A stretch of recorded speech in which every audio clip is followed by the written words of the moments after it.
मेरे बचपन के दिन। आज का ये संस्मरण है आधुनिक युग की मीरा महादेवी वर्मा जी का। आइए शुरू करते हैं। बचपन की स्मृतियों में एक विचित्र सा आकर्षण होता है।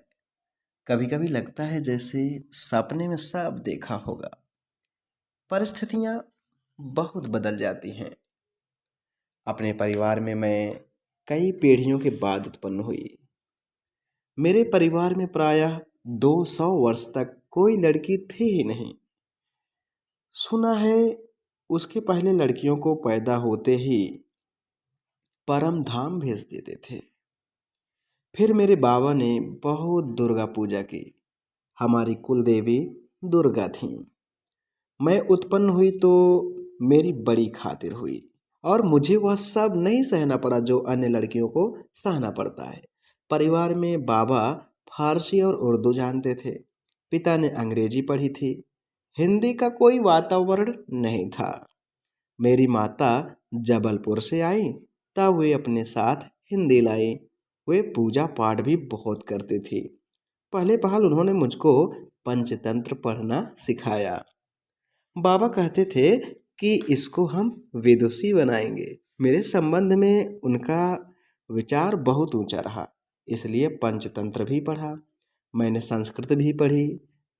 ये अवश्य चाहते थे कि मैं उर्दू फारसी सीख लूं, लेकिन वह मेरे वश की नहीं थी। मैंने जब एक दिन मौलवी साहब को देखा तो बस दूसरे दिन मैं चारपाई के नीचे जा छिपी।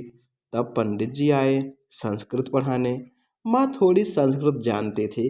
गीता में उन्हें विशेष रुचि थी। पूजा पाठ के समय मैं भी बैठ जाती और संस्कृत सुनती थी।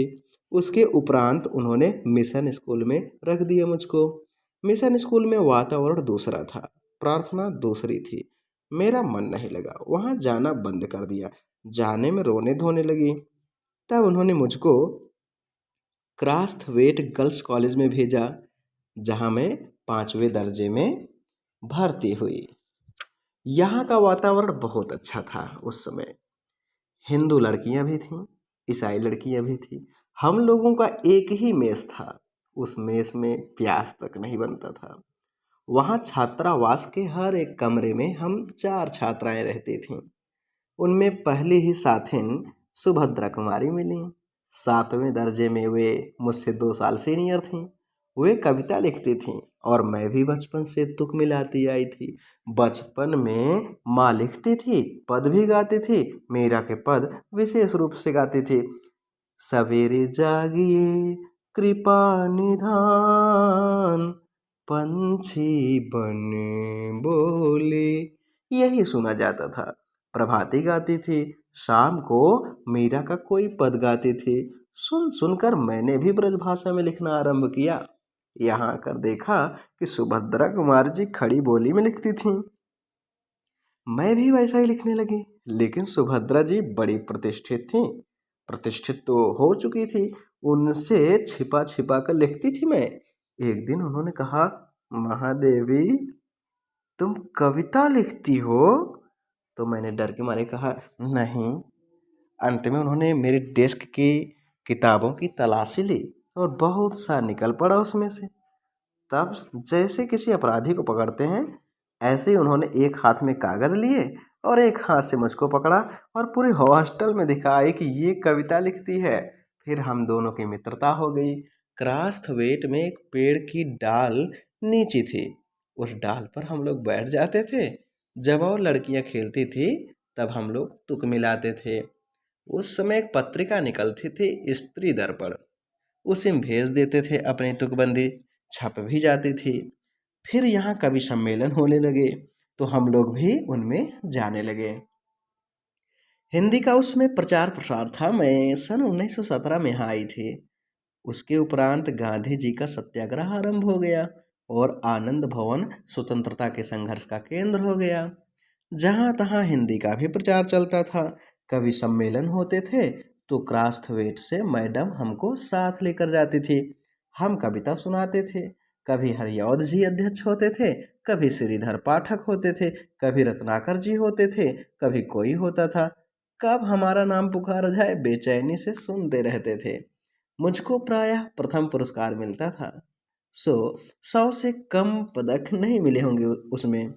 एक बार की घटना याद आती है कि एक कविता पर मुझे चांदी का एक कटोरा मिला, बड़ा नक्काशीदार, सुंदर। उस दिन सुभद्रा नहीं गई थी। सुभद्रा प्रायः नहीं जाती थी कवि सम्मेलन में। मैंने उनसे आकर कहा, देखो यह मिला। सुभद्रा ने कहा, ठीक है, अब तो तुम एक दिन खीर बनाओ और मुझको इस कटोरे में खिलाओ। उसी बीच आनंद भवन में बापू आए।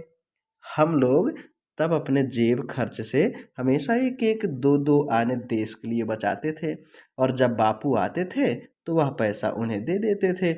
उस दिन जब बापू के पास मैं गई तो अपना कटोरा भी लेती गई। मैंने निकाल कर बापू को दिखाया। मैंने कहा, कविता सुनाने पर मुझको ये कटोरा मिला है।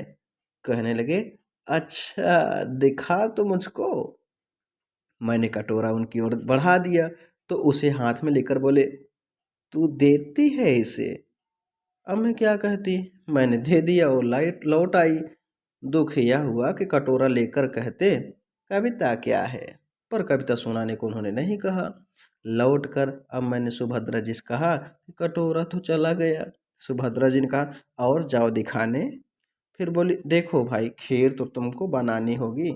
अब तुम चाहे पीतल की कटोरी में खिलाओ, चाहे फूल के कटोरे में। फिर भी मुझे मन ही मन प्रसन्नता हो रही थी कि पुरस्कार में मिला अपना कटोरा मैंने बापू को दे दिया। सुभद्रा जी छात्रावास छोड़कर चली गई। तब उनकी जगह एक मराठी लड़की जेबुन्निसा हमारे कमरे में आकर रही। वह कोल्हापुर से आई थी। जेबुन मेरा बहुत सा काम कर देती थी। वह मेरी डेस्क साफ कर देती थी, किताबें ठीक से रख देती थी, और इस तरह मुझे कविता के लिए कुछ और अवकाश मिल जाता था। जेबुन मराठी शब्दों से मिलीजुली हिंदी बोलती थी। मैं भी उससे कुछ कुछ मराठी सीखने लगी थी। वहाँ एक उस्तानी जी थी, जीनत बेगम। जेबुन जब इकड़े तिकड़े या लोकर लोकर जैसे मराठी शब्दों को मिलाकर कुछ कहती तो उस्तानी जी से टोके बिना न रहा जाता था। वाह, देसी कौआ मराठी बोली। जेबुन कहती थी, नहीं उस्तानी जी, यह मराठी कौआ मराठी बोलता है। जेबुन मराठी महिलाओं की तरह किनारीदार साड़ी और वैसे ही ब्लाउज पहनती थी। कहती थी, हम मराठी हूँ तो मराठी बोलेंगे। उस समय यह देखा कि मैंने कि सांप्रदायिकता नहीं थी। जो अवध की लड़कियां थीं वे आपस में अवधी बोलती थी, बुंदेलखंड की आती थी तो वे बुंदेली में बोलती थी। कोई अंतर नहीं आता था, और हम पढ़ते हिंदी थे। उर्दू भी हमको पढ़ाई जाती थी, परंतु आपस में हम अपनी भाषा में ही बोलती थी। यह बहुत बड़ी बात थी। हम एक मेस में खाते थे, एक प्रार्थना में खड़े होते थे, कोई विवाद नहीं होता था। मैं जब विद्यापीठ आई तब तक मेरे बचपन का वही क्रम चला जो आज तक चला आ रहा है।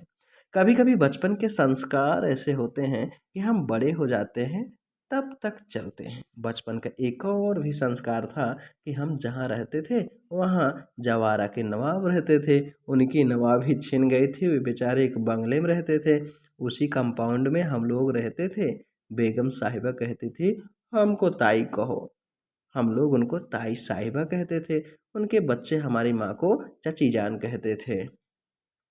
हमारे जन्मदिन वहाँ मनाए जाते थे, उनके जन्मदिन हमारे यहाँ मनाए जाते थे। उनका एक लड़का था, उसको राखी बांधने के लिए वे कहती थी, बहनों को राखी बांधनी चाहिए। राखी के दिन सवेरे से उसको पानी भी नहीं देती थी। कहती थी कि राखी के दिन बहनें राखी बांध जाए तब तक भाई को निराहार रहना चाहिए। बार बार कहलाती थी, भाई भूखा बैठा है राखी बंधवाने के लिए। फिर हम लोग जाते थे, हमको लहरिए या कुछ मिलते थे। इसी तरह मुहर्रम में हरे कपड़े उनके बनते थे तो हमारे भी बनते थे। फिर एक हमारा छोटा भाई हुआ, वहाँ तो ताई साहिबा ने पिताजी से कहा, देवर साहब से कहो वो मेरा नेक ठीक करके रखे, मैं शाम को आऊँगी। वे कपड़े वपड़े लेकर आई। हमारी माँ को भी दुल्हन कहती थी। कहने लगी, दुल्हन जिनके ताई चाची नहीं होती हैं वो अपनी माँ के कपड़े पहनते हैं, नहीं तो 6 महीने तक चाची ताई पहनाती हैं। मैं इस बच्चे के लिए कपड़े लाई हूँ, यह बड़ा सुंदर है, मैं अपनी तरफ से इसका नाम मनमोहन रखती हूँ। वही प्रोफेसर मनमोहन वर्मा आगे चलकर जम्मू यूनिवर्सिटी के वाइस चांसलर रहे, गोरखपुर यूनिवर्सिटी के भी रहे। कहने का तात्पर्य यह है कि मेरे छोटे भाई का नाम वही चला जो ताई साहिबा ने दिया। उनके यहाँ भी हिंदी चलती थी, उर्दू भी चलती थी। यूँ अपने घर में वे अवधी बोलते थे। वातावरण ऐसा था कि उस समय के हम लोग बहुत निकट थे। आज की स्थिति देखकर लगता है जैसे वह सपना ही था। आज वह सपना खो गया। शायद वह सपना सत्य हो जाता तो भारत की कथा कुछ और होती। तो मेरे दोस्तों, महादेवी वर्मा जी का ये संस्मरण कैसा लगा आप सबको? मुझे आशा है कि आप सबको अच्छा लगा होगा, क्योंकि ये सच्ची बातें होती हैं, यादों पर आधारित बातें होती हैं, स्मृति पर आधारित बातें होती हैं, इसलिए अच्छा ही लगा होगा। मेरे दोस्तों, फिर मिलेंगे हम एक और नई कहानी के साथ। तब तक के लिए जय हिंद।